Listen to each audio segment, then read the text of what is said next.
Breaking news! Something happened behind the scenes in Baltimore that completely changed the franchise's future, and almost no one is talking about it. A shocking twist, a canceled interview, and a phone call that sealed the deal. The Ravens were one step away from losing their top prospect, and then everything changed in less than 24 hours. What triggered the change? Who got nothing? And what does this bold decision really mean for Lamar Jackson and the Ravens offense going forward? But before we get into the details, don't forget to like this post if you're a true Ravens fan. It's always amazing to see fans of all ages supporting this team. And if you want, comment, "Go Ravens," to show the fans you're with the team, no matter what. Now, let's analyze exactly what happened, and why this is so much more than just hiring a new coach. Jesse Minter is officially the new head coach of the Baltimore Ravens. The announcement marks the beginning of a new era, a defensive-minded era, one that many fans have been desperately waiting for since the departure of Mike Macdonald to Seattle. But what's even more dramatic is the behind-the-scenes race that almost saw Minter heading somewhere other than Baltimore. That's right, the Las Vegas Raiders were on the verge of stealing him away. And not only that, but the Cleveland Browns were also lined up for an interview. The Ravens saw the pressure mounting and didn't wait around. They struck first, locked it down, and made Jesse Minter the 31st head coach in franchise history. So how did it all go down? Jesse Minter had already met with the Raiders twice, including a second in-person interview. That in itself raised alarms at the Ravens front office. But it was Wednesday when things hit critical mass. Minter spent the entire day with Baltimore's leadership, and it was clear to both sides that the fit was real. Still, Minter left without signing, saying he wanted to sleep on it. That night was pivotal. Minter was scheduled to fly to Cleveland the next day for an interview with the Browns, but when he woke up Thursday morning, everything changed. He canceled the interview and called the Ravens. The message was simple: let's get it done. And they did. Just hours later, Jesse Minter signed on to become the next leader of the Baltimore Ravens. The contract? 5 years, though as everyone in the league knows, coaching contracts are often more symbolic than binding. Still, Ravens owner Steve Bisciotti was reportedly willing to give Minter a 5 to 6 year leash, emphasizing patience and long-term development. That kind of backing speaks volumes. Now let's talk about why this move has fans and players so fired up. Minter is considered one of the most advanced defensive minds in the game. He brings with him the strategic brilliance that Baltimore had when Mike Macdonald was coordinating the defense. And what's most encouraging, this is not some unfamiliar outsider. Minter has history with the Ravens. He was here during Lamar Jackson's early years. He knows the building, he knows the culture,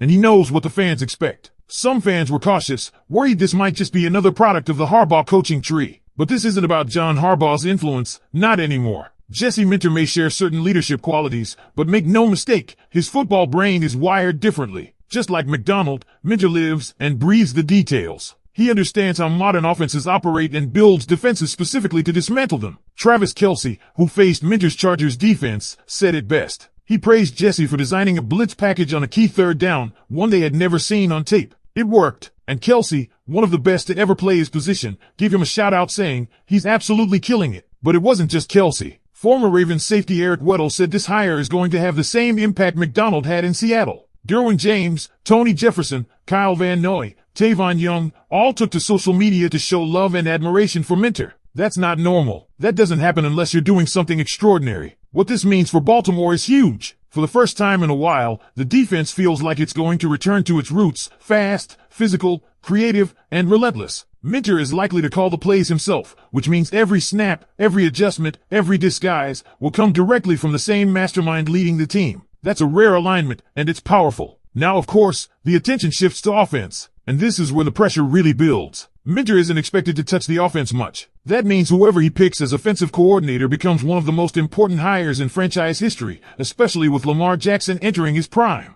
Right now, Joe Brady and Cliff Kingsbury are the frontrunners. Brady already had a second in-person interview, and Kingsbury is reportedly Lamar's top choice. Also in the mix, Nate Shilhasa and Davis Webb, two young, intriguing minds coaching this weekend, which delays any further interviews. And then there's the wild card, Mike McDaniel. He's reportedly verbally committed to the Chargers, but he's also still interviewing for head coaching jobs. If Buffalo doesn't give him the big chair, could Baltimore swoop in with a last-minute offer? It's unlikely, but not impossible. What's clear is that Jesse Minter won't be taking over that side of the ball, so this offensive coordinator hire will shape the next few years of Lamar's career and could make or break the Minter era. But we're not done yet. The domino effect is already in motion. Zach Orr is now interviewing to replace Minter as defensive coordinator with the Chargers. That's right, the same Zach Orr that Ravens fans watched closely the last few years. Chargers fans are not happy about losing Minter, and it shows. The comments on their farewell post were filled with fans saying things like, "Our defense is going to suck now, and this guy transformed everything." Sound familiar? That's exactly what RAVENS fans said about Macdonald when he left. It's deja vu, only this time, we're the ones getting the mastermind. What kind of identity is Jesse Minter truly going to bring to this Ravens team? Because while the hire itself is a statement, bold, strategic, calculated, it's the execution that's going to define how this team evolves. Minter's already got buy-in from big names across the league, and that's not just because he's a likable guy. It's because players trust that he knows how to win. But building a culture? That's something different. That requires complete alignment, front office, coaching staff, locker room, and that's the part still taking shape. Let's start with Lamar Jackson. There's no doubt Lamar had some voice in this process. While Minter is a defensive coach, the offensive coordinator hire is going to be the bridge between Lamar and this new regime. If you're Lamar, you're looking at the names being floated, Joe Brady, Cliff Kingsbury, and you're thinking about fit. Kingsbury is known for a more open, vertical system that could align with Lamar's deep ball and his natural rhythm in the RPO game. Brady, on the other hand, has done wonders with quarterbacks when he has time to install his system, and his time in Buffalo showed he can scheme creative red zone plays and adjust on the fly. But here's the problem, neither one is a perfect fit. Both come with their own risks. Kingsbury hasn't been able to build consistent offenses at the NFL level despite having talent, and Brady hasn't had the keys to a full offense since his time at LSU and early Panthers days. So what's the plan? Will Minter and the front office prioritize Lamar's preference? Or are they going to stick to a broader vision and bring in someone who matches Minter's philosophical approach, even if that means taking a bit more time to gel? And let's not ignore what's going on behind the scenes with the current Ravens staff. T. Martin said it himself, he's just waiting by the phone. That's where a lot of guys are right now. They're under contract, but they don't know if they're staying. That uncertainty is part of the reality of a coaching change, but it also means Minter is being deliberate. He's not rushing to make sweeping changes or retain guys out of loyalty. He's evaluating. Chris Horton being blocked from interviewing with the Giants is a strong sign that Minter and the front office see value in him, at least potentially. But Horton won't stay if he doesn't feel empowered. Same goes for Anthony Levine, Willie Taggart, Chuck Pagano, and other staffers. It's not just about who's good at their job. It's about who fits with Minter's vision. And if that vision is going to turn Baltimore into a consistent contender again,